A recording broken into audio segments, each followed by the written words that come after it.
en la cruz consumado es. Y con esta palabra quiso decir que todo lo que tiene que ver con nuestra redención estaba hecho. Colosenses capítulo 1, versículo 21. En otro tiempo vosotros, por vuestra actitud y vuestras malas acciones, estabais alejados de Dios y erais sus enemigos. Pero ahora Dios, a fin de presentaros santos, intachables e irreprochables delante de Él, os ha reconciliado en el cuerpo mortal de Cristo mediante su muerte. Y estas palabras del apóstol Pablo son realmente contundentes, son realmente impresionantes, porque lo que viene a decir aquí es que de ser los colosenses, antes de ser cristianos, personas con malas acciones, alejados de Dios, enemigos de Dios, con todo lo que eso significa, ahora en Cristo Jesús han sido presentados santos, irreprochables, intachables, reconciliados por la muerte de Cristo. ¿Qué quiere decir esto? ¿Quiere decir acaso que los colosenses no pecaban? ¿Quiere decir acaso que ellos iban a alcanzar un grado de santidad por el cual iban a ser aceptados por Dios? De ninguna manera. Lo que está diciendo es algo mucho más precioso y asombroso y más consolador para nosotros. Está diciendo que los colosenses, al creer en Cristo, habían sido revestidos de la justicia, santidad, perfección, bondad de nuestro Señor Jesucristo, y por lo tanto ellos ya revestidos de esa justicia iban a ser para siempre reconciliados con el Padre por medio de su muerte. Esto es lo asombroso del Evangelio, que el Evangelio es completo y perfecto. Las demás religiones o ideologías o las falsificaciones del cristianismo, que hay montones, todas enseñan que tú tienes que completar para llegar al 100%. No importa que Jesús hiciera el 80%, el 60%, hay que completar. Sin embargo, el Evangelio dice que todo está completo, que todo está terminado, que en Cristo Jesús, dice, estamos completos en Él, estamos perfectos en Él, no hay nada más que podamos hacer, ya Cristo lo hizo. Porque todo lo que nosotros podamos hacer, aún con la ayuda de Dios, llevará la mancha del pecado, de la imperfección, de la debilidad, de nuestra humanidad contaminada y digamos, pues afectada por el pecado de ese modo. Pero todo lo que Cristo hace nace de una pureza absoluta, de una santidad absoluta. Entonces no hay ninguna obra que pueda ser perfecta sino las de Cristo. No hay ninguna cosa, ninguna palabra que podamos decir nosotros que no sea perfecta, porque está contaminada por el pecado, pero Cristo, todo lo que habló fue perfecto, todo lo que hizo fue perfecto, y además sus buenas obras, su obediencia activa y pasiva, fueron totalmente perfectas. Por eso la obra del Señor Jesucristo nos trajo en primer lugar un perdón completo para nuestros pecados. Esto lo asegura la palabra de Dios muchas veces. Nos ha hecho expiación con un solo sacrificio. Ha hecho perfectos para siempre los santificados. Su sangre nos limpia de todo pecado. No de algún pecado, no de la mayoría de los pecados, sino de todo pecado. Quiere decir con esto que nuestro Señor Jesucristo, al llevar sobre su propio cuerpo nuestros pecados en el madero, al ser hecho pecado por Dios, es decir, considerado como pecador, llevando nuestros pecados completamente en Él y habiendo muerto por Él, porque la paga del pecado es la muerte, de este modo nuestro Señor Jesucristo ha quitado toda condenación, ha pagado por todos y cada uno de los pecados que podamos cometer, y eso precisamente hace que la salvación sea segura.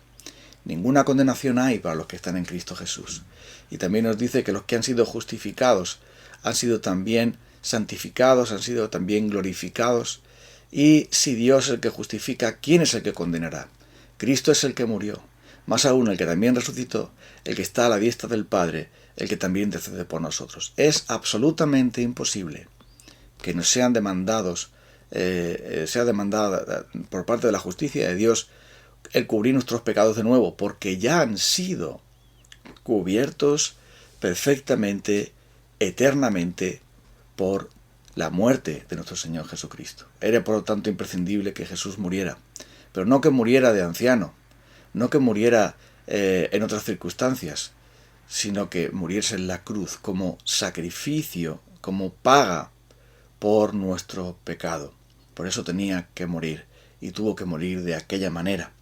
¿Por qué tuvo que morir de aquella manera? Porque es tuvo que cargar la maldición de la ley. Maldito todo aquel que es colgado de un madero. Maldito todo aquel que no permaneciera en todas las leyes de Dios, en todos los mandamientos del Señor para hacerlo. Toda esa maldición cayó sobre él y por lo tanto nos ha liberado.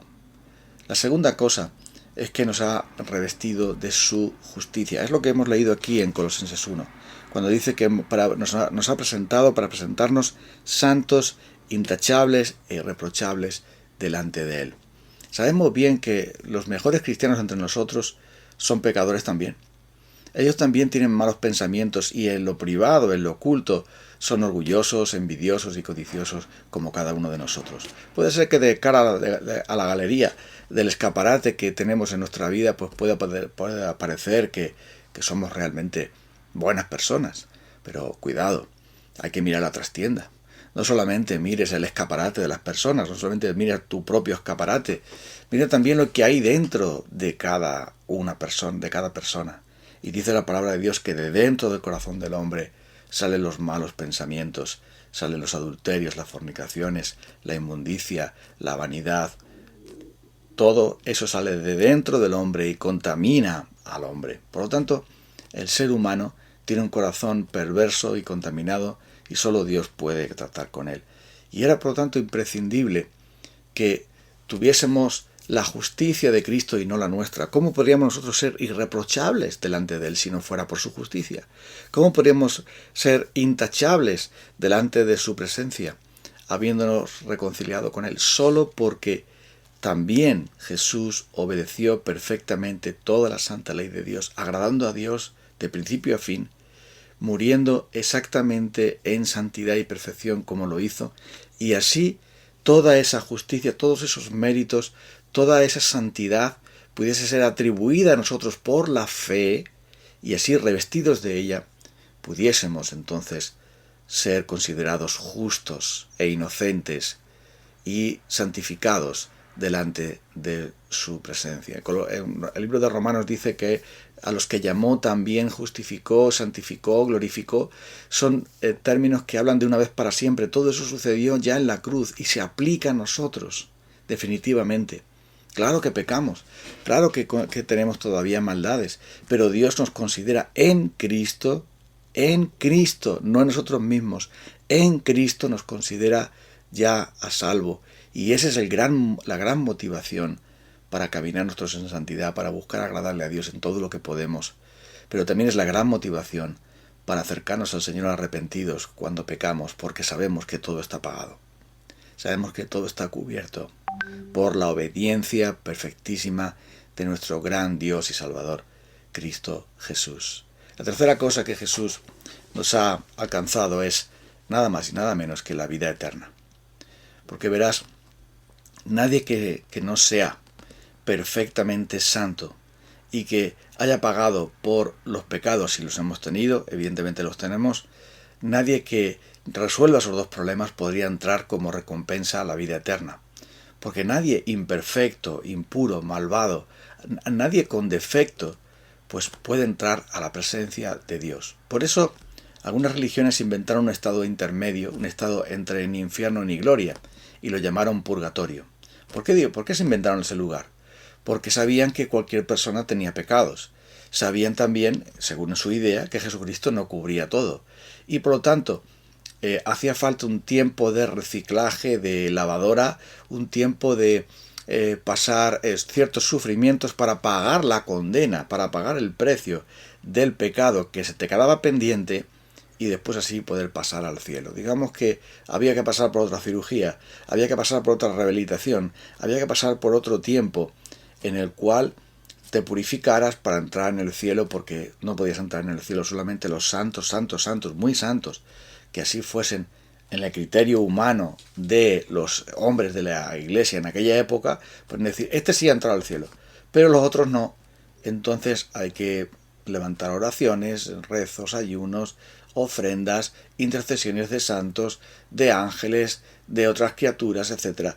Hay que hacer todo eso para que al final las almas salgan del purgatorio por fin y lleguen al cielo. Qué triste es esto. Realmente es tan lamentable. Porque muestra el gran problema que tenemos el ser humano.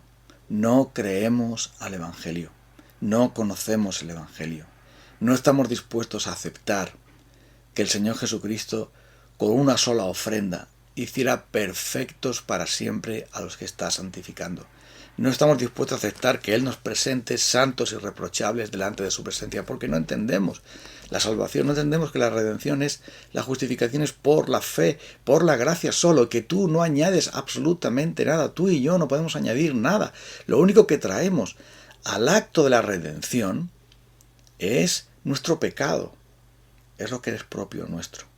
Toda nuestra incredulidad y mentira, hipocresía, toda nuestra vanidad, nuestra codicia, nuestros malos pensamientos, nuestro rencor, todas nuestras faltas de amor, todas nuestras faltas de piedad, todas nuestras faltas de buenas obras, todos nuestros pecados de omisión, todos nuestros pecados de comisión, cualquiera que sea el nombre y el título que se le dé a ellos, todos y cada uno de nuestros pecados, el no amar a Dios, el no amar al prójimo como debemos, todo eso es tan grave, tan grande, que solo Jesús podía cubrirlo perfectamente, perdonando, reponiendo y, por lo tanto así, abriéndonos de par en par la puerta del cielo, porque ya es absolutamente imposible que la puerta de la vida eterna no esté abierta para nosotros, porque ya Cristo la tenemos, en Cristo está abierta. Él dijo, el que cree en mí tiene vida eterna, y no vendrá a condenación, mas ha pasado de muerte a vida. ¿Por qué Jesús dijo tiene vida eterna? Porque Él iba a ocupar de todo. Él se iba a ocupar de llevar la maldición del pecado, ganarnos el cielo por la obediencia perfecta a la ley santa de Dios y cubrir con sus buenas obras todas nuestras malas obras, y así, dejándonos limpios, dejándonos completamente en Él, dejándonos completos en Él, iba a darnos la vida eterna a cambio de nada. Solo por la fe nosotros recibimos a Cristo y todas sus bendiciones. Solo por medio de Él sabemos que tenemos la vida eterna. Esas tres cosas, el perdón del pecado, la justicia que la santa ley de Dios demanda y la vida eterna, fueron dados por Cristo Jesús en aquella cruz. Es suficiente, es perfecto, es increíble, pero es real. Y por eso nosotros nos inclinamos en oración en este día.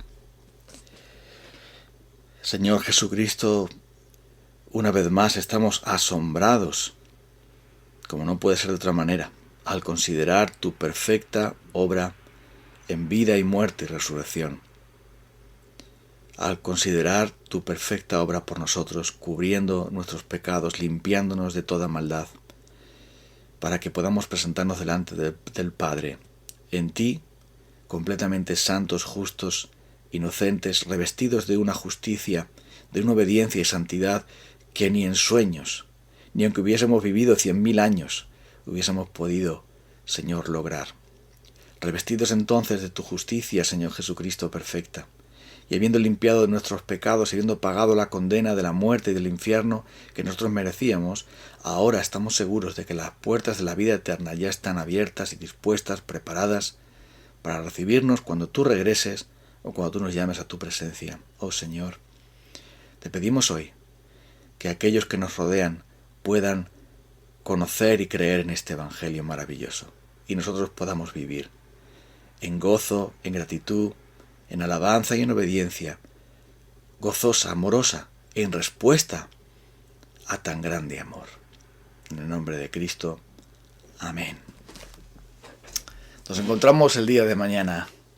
Tengáis buen día, un abrazo. Dios os bendiga. Disfrutad del Señor.